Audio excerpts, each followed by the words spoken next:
How to fix Apple Pay not working on Apple Watch. First, restart. Restart your Apple Watch and then try again.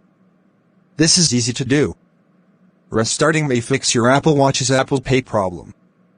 To restart your Apple Watch, press and hold the side button until you see the power off slider. Move the slider to the right.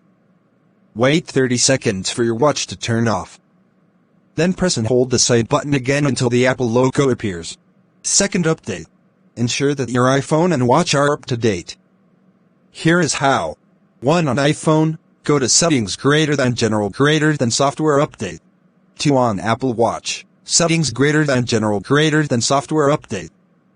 You can also use your iPhone to update. Open the Watch app, then go to My Watch General Software Update, and follow the on-screen instructions. 3rd, remove the card and add it back. If restarting and updating did not fix your problem, I recommend that you remove the card from your Apple Watch and add it back. You can do that by following these steps. 1. On your Apple Watch, open the Wallet app. 2. Select your card. 3. Tap Delete. Now restart your Apple Watch. Then add your card back. On your iPhone, open the Apple Watch app. Then go to My Watch Wallet and Apple Pay and follow the on-screen instructions.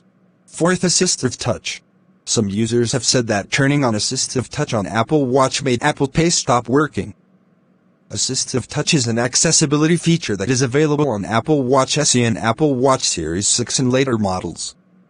Follow these. On your Apple Watch, turn on Assistive Touch on your watch. If it is already on, turn it off and on again.